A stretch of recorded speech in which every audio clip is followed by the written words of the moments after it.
So it's always fun when you drop a video on a trade that's supposed to happen, and then 6 minutes later, a completely different trade involving the same players happens, making you look like the idiot that you are. But Facts. Dude, what are the chances? Here we are. By now, you probably know the TJ McConnell for campaign trade has been scrapped, and the Suns are sending Payne to the Spurs, which, first of all, is kind of confusing in and of itself, but we're going to explain what that's about. Either way, it's done, and the Suns are getting 3 second-round picks again, this time from San Antonio and Orlando. The Suns have now made back-to-back trades for 3 seconds, first with the Grizzlies for Isaiah Todd. Not only have the Suns replenished their second-round picks lost in the Bradley Beal trade, affording them some flexibility in the future, but the Suns finally end up opening that roster spot needed, which immediately gets filled by the long-awaited Bol Bol Sundo. Yes, sir. Bol Bol finally here. Finally here after weeks of rumors and confirmations, and we were like, is it actually going to happen, Gambo? Is it actually going to happen, Flex? Well, it finally happened today. And you're right about the trade. Just today in general was a busy day as far as getting the second rounders. And let's just be clear, a total of four second rounders have been sent to the Suns today. And then, like Gabe said, it is kind of confusing if we're being honest. Sundo, I talked to Spurs fan Gary about why this makes sense for the Spurs, and there's a few different reasons. The Spurs have way too many players on their roster, but they haven't financially met their cap floor. This move allows them to meet their cap floor, and more than likely, he says they are going to cut campaign. So he's probably not actually going to play for the Spurs. Everyone that the Spurs have brought in so far as a free agent this season is on a 1-year deal expiring. But this leaves the Suns with one point guard on the roster who might have been already tapped as the starter, because why get rid of campaign like this if you weren't planning on playing Jordan Goodwin at that point guard position? Now, you were saying Beal is going to be the de facto point guard. Yeah. He was asked and basically said, I expect to be the starting point guard. I don't think he would say that without being told, right? That more than likely you're going to be the starting point guard, or you're going to be the one handling the rock for the most part, running the offense and so on and so forth. So I think I'm comfortable with Beal being the starting point guard and Jordan Goodwin being the backup. I think I'm okay with that. Also, don't forget we have Saban Lee on the 2-way, so there's always that. So I think I'm comfortable with our point guard lineup. I think. Can't be too sure though. It should be good, and if all else fails, you just go back to having Point Booker, and he was really efficient last season, even played point really well in the playoffs. Let me clear the confusion real quick on the campaign trade, because me and you talked and we thought, 3 second rounders for campaign, cool, great. But that's not entirely true. We did get 3 second rounders from Orlando, but that wasn't part of the campaign trade, nor was it part of any Bol Bol trade or signing at all. The campaign trade actually was we sent campaign and a second round pick and cash to the Spurs for a future second round pick. So in essence, we were just trying to get campaign off the books. One, because he's Monty's boy, so we can talk about that. Seems like we're on a campaign to get,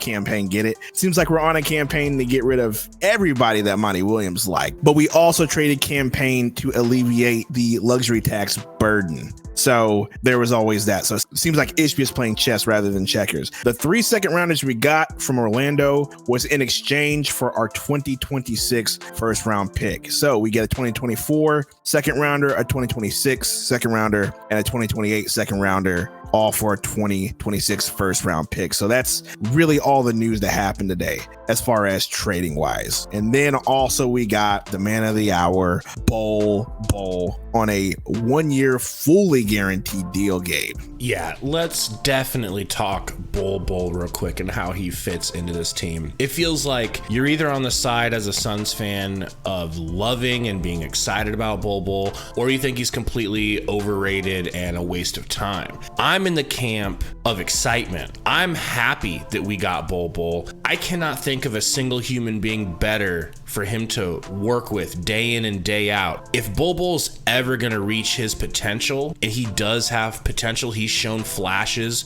of being an actual demigod. If you play 2K, you know what a demigod is. A 7-foot guy, basically a Lamar Odom, that can do everything. If he's ever going to reach that, who better for him to be training with than Kevin Durant? Yeah, that is for sure. I mean, pair him with Kevin Durant, he can learn from. But Gabe, do you know who else agrees with you that Bol Bol might have a breakout season? Your guy, the one and only Pat Bev also agrees that Bol Bol. He also agrees that Bol Bol's gonna have a breakout season. So I like the signing. I think it's well worth a flyer to bring him in. I think we could unlock his potential. There's no pressure on him to really be anything but a role player. So I mean, he can do that at least, right? And so I do like the signing. I also want to add this caveat. He got a 1-year fully guaranteed deal. Now, I mentioned earlier that Matt Ishbia is playing chess instead of checkers. And I just want to throw this out here because I read an article saying what the Suns' plan were to get all of these free agents, and it is borderline genius, Gabe. And do you know what their plan was? Please tell. Their plan with these signings, including Bol Bol, including Bates Diop, Metu, our boy Yuta,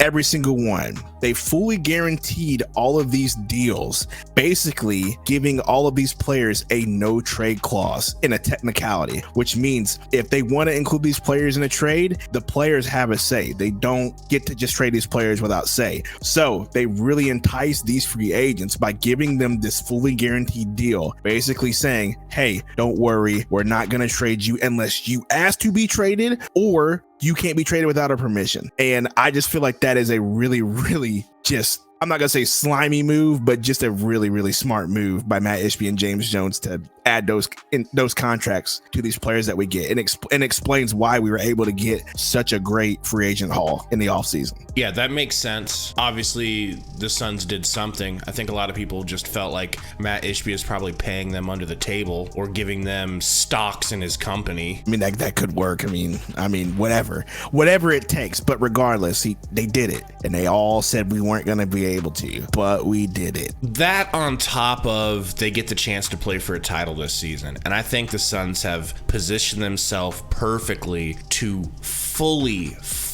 compete with the Nuggets. And maybe Bol Bol doesn't play a lot in the playoffs, but I think he can come in at times and fill that KD role like a gas station brand KD. And he averaged a decent amount of points last year, over 10. I think it might have been like 12 points. Don't quote me. I can see him averaging, if given more than the 20 minutes he played a game in Orlando, I could see him averaging 12 points, 15 points a game. And I've said it before, how much would you have loved to have another player on this team that can give you 10 to 15 points? We had no one like that last season outside of DA when he decided to play. And Chris Paul. Let me give Chris Paul his credit. He could still score 10 to 12 to 15 points a game. Yeah.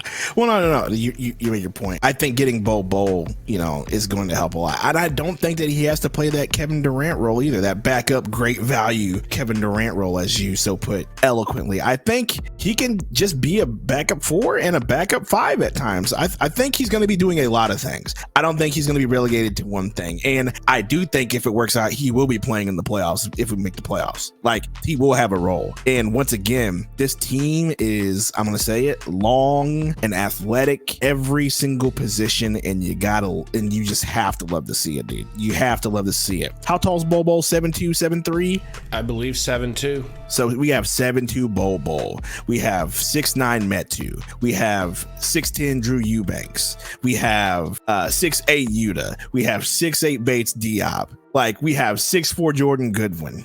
I think our smallest DA. 7-foot DA. The smallest player on our team right now is now Saban Lee. That's it. He's appropriate sized for a point guard. Yeah, and he's appropriate sized. Everybody on this team is long, bro.